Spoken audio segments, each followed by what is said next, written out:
Hi friends, ഇന്ന് നമുക്കൊരു chicken കുത്തു പൊറോട്ട തയ്യാറാക്കി നോക്കിയാലോ. വളരെ സിമ്പിളായിട്ട് നമുക്കിത് വീട്ടിൽ തന്നെ ഉണ്ടാക്കിയെടുക്കാൻ പറ്റുന്ന ഒരു റെസിപ്പിയാണ്. ഞാനിവിടെ ഒരു 2 പത്തിരി എടുത്തിട്ടുണ്ട്. അത് ജസ്റ്റ് ഒന്ന് ബ്ലെൻഡ് ചെയ്യാം. ഒരുപാടിട്ട് അടിച്ച് പൊടിയാക്കല്ലേ, ഒന്ന് ജസ്റ്റ് ഒന്ന് അടിക്കുക, എടുക്കുക. ഇവിടെ ഞാൻ 2 എണ്ണം ബാക്കി വന്നതാണ് പെട്ടെന്ന് തയ്യാറാക്കാമെന്ന് കരുതിയത്. നിങ്ങളൊരു 7-8 എണ്ണം വരെ എടുക്കുക, എന്നാലേ ഇതിന് നല്ല ടേസ്റ്റ് ആയിരിക്കും. ഇങ്ങനെയും ചെയ്യാം, എന്നാലും 7-8 എണ്ണം എടുക്കുമ്പോൾ നമുക്ക് ക്വാണ്ടിറ്റിയും കൂട്ടാം, നല്ല ടേസ്റ്റും ആയിരിക്കും. പിന്നെ ഒരു 2 സവാള ചെറുതായി അരിഞ്ഞത്, ഒരു തക്കാളി ചെറുതായി അരിഞ്ഞത്, പച്ചമുളക് ഒരെണ്ണം, പിന്നെ ഒരു 4-5 വെളുത്തുള്ളി, ഒരു ചെറിയ കഷ്ണം ഇഞ്ചി. ഇതൊന്നും നമുക്കൊന്ന് പേസ്റ്റാക്കി എടുക്കണം കേട്ടോ. പിന്നെ വേണ്ടത് കറിവേപ്പില. പിന്നെ നമുക്ക് 1 ടീസ്പൂൺ മുളക് പൊടി, 1/2 ടീസ്പൂൺ മഞ്ഞൾപ്പൊടി, പെരുംജീരകം ഒരു ടീസ്പൂൺ, അതുപോലെ ഗരം മസാല 1/2 ടീസ്പൂൺ. അപ്പോൾ ആദ്യം ഞാനിവിടെ കുക്കറിലാണ് ഇത് ചെയ്യുന്നത്, എന്നാലും നമുക്ക് നല്ല ടേസ്റ്റി ആയിട്ട് കിട്ടുകയുള്ളൂ. കുക്കറിൽ ചെയ്ത് നോക്കണം. അപ്പോൾ ആദ്യം നമുക്കിതൊരു 3 ടേബിൾ സ്പൂൺ കുക്കറിലോട്ട് ഒഴിച്ചു കൊടുക്കാം. സാധാരണ ഇത് ഇരുമ്പച്ചട്ടിയിലൊക്കെയാണ് ചെയ്യുന്നത്, പക്ഷേ കുക്കറിൽ ചെയ്തപ്പോഴാണ് എനിക്ക് നല്ല ടേസ്റ്റി ആയിട്ട് തോന്നിയത്. അപ്പോൾ നമുക്കിതിലേക്ക് കറിവേപ്പില, ഇഞ്ചി, വെളുത്തുള്ളി എന്നിവയൊന്ന് ചേർത്ത് കൊടുക്കാം. നന്നായിട്ട് ചതച്ചിട്ട് വേണം ഇഞ്ചി വെളുത്തുള്ളി ചേർക്കാൻ. പച്ചമുളക് ചേർക്കാം. ഈ സമയം നമുക്ക് തീ നന്നായിട്ട് കുറച്ച് വയ്ക്കാം. ഇഞ്ചി വെളുത്തുള്ളിയൊക്കെ ഒന്ന് കരിഞ്ഞു പോയാൽ പിന്നെ ഒരു ടേസ്റ്റ് ഡിഫറൻസ് വരും. അതുകൊണ്ട് ഈ ഇഞ്ചി വെളുത്തുള്ളിയൊക്കെ ചേർക്കുമ്പോൾ നമുക്ക് തീയൊക്കെ നന്നായി കുറച്ച് തന്നെ വെച്ച് നിങ്ങളിതെല്ലാം വഴറ്റിയെടുക്കണം. ഇനി തക്കാളി, അതുപോലെ നമ്മുടെ സവാള എന്നിവ ചേർത്ത് ഒന്ന് വഴറ്റി കൊടുക്കാം. ആവശ്യത്തിന് ഉപ്പ് കൂടി ചേർത്ത് കൊടുക്കാം.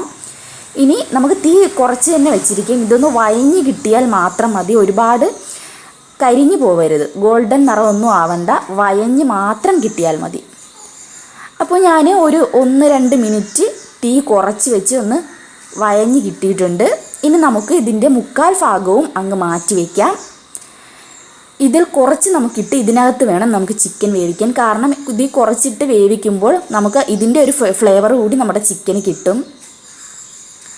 അപ്പോൾ ഞാനിവിടെ ഒരു 7-8 കഷ്ണം ചിക്കനാണ് എടുത്തിരിക്കുന്നത്. ബോൺലെസ് ചിക്കനാണ്, ഒട്ടും എല്ലൊന്നും കാണരുത്. എല്ലൊക്കെ മാറ്റിയെടുത്ത ചിക്കനാണ്. ഒരല്പം വെള്ളം കൂടി ഒഴിച്ച് നമുക്കൊരു 3 വിസിൽ കേൾക്കുന്നത് വരെ വെയിറ്റ് ചെയ്യണം. അപ്പോൾ നമുക്കിതിലേക്ക് ഒരു 1/2 ടീസ്പൂൺ മഞ്ഞൾപ്പൊടിയും 1 ടീസ്പൂൺ 1 ടീസ്പൂൺ മസാലപ്പൊടിയും ചേർത്തൊന്ന് അടച്ച് വയ്ക്കാം. ഒരു 3 വിസിൽ കേൾക്കുന്നത് വരെ വെയിറ്റ് ചെയ്യാം. അപ്പോൾ ഒരു 3 വിസിൽ കേട്ടിട്ടുണ്ട്. ഇതിൽ കുറച്ച് വെള്ളം കൂടിയുണ്ട്. നമുക്ക് തീ നന്നായിട്ട് കൂട്ടി തന്നെ വെച്ച് ഈ വെള്ളം വറ്റുന്ന വരെ ഒന്ന് വെയിറ്റ് ചെയ്യാം. ചിക്കൻ വേവിക്കുമ്പോൾ തീ കൂട്ടി തന്നെ വെക്കണേ. അപ്പോൾ എല്ലാ വെള്ളവും പറ്റി വന്നിട്ടുണ്ട്. ഇനി നമുക്ക് നമ്മുടെ ബ്ലെൻഡറിലേക്കിട്ട് ഇതും നമ്മളെ പൊറോട്ട ബ്ലെൻഡ് ചെയ്ത പോലെ ഒന്ന് ജസ്റ്റ് ഒന്ന് ബ്ലെൻഡ് ചെയ്താൽ മതി. അങ്ങ് പൊടിഞ്ഞു പോകുമെന്ന് ജസ്റ്റ് ഒന്ന് അടിച്ചാൽ മാത്രം മതി. ഇതിപ്പോൾ ഒന്ന് ജസ്റ്റ് ഒന്ന് പൊടിഞ്ഞു പോയിട്ടുണ്ട്. ഇത്രയും പൊടിയേണ്ട ആവശ്യമില്ല. ഇനി നമുക്ക് അതേ കുക്കറിൽ തന്നെ കുറച്ച് ഓയിൽ ഒഴിച്ചിട്ട് 1 ടീസ്പൂൺ മുളക് പൊടിയും 1/2 ടീസ്പൂൺ പെരുംജീരകവും ഒന്നിട്ട് ഒന്ന് മൂപ്പിച്ചെടുക്കണം കേട്ടോ. മൂപ്പിച്ചെടുത്തതിന് ശേഷം നിങ്ങൾ നേരത്തെ എടുത്തു വെച്ചിരിക്കുന്ന സവാള വഴറ്റി വെച്ചതും അതുപോലെ നമ്മളിപ്പോൾ അടിച്ചെടുത്ത ചിക്കനും ചേർത്ത് കൊടുത്തൊന്ന് ഇളക്കി കൊടുക്കാം. ഈ പൊടി മൂത്ത് കിട്ടുമ്പോൾ ഒരു പ്രത്യേക ടേസ്റ്റാണ് കേട്ടോ. അപ്പോൾ നമ്മൾ പൊടിച്ചെടുത്ത് വെച്ചിരിക്കുന്ന പൊറോട്ടയും ഇതിലേക്ക് ഇട്ട് കൊടുക്കുക. എല്ലാം കൂടി ഒന്ന് നന്നായിട്ടൊന്ന് ഇളക്കി ഒന്ന് യോജിപ്പിക്കാം. എല്ലാം യോജിച്ച് വന്നതിന് ശേഷം നമുക്ക് തീ ഓഫ് ചെയ്യാം. ഇനി നമുക്കിത് നമ്മുടെ സെർവിങ് ബൗളിലേക്ക് മാറ്റാം. വളരെ ടേസ്റ്റിയാണ്, ശരിക്കും വളരെ ടേസ്റ്റിയാണ്.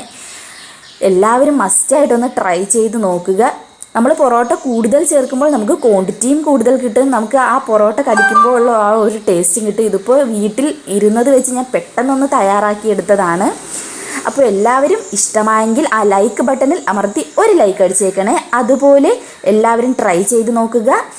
സബ്സ്ക്രൈബ് ചെയ്യാത്തവർ സബ്സ്ക്രൈബ് ചെയ്യുക.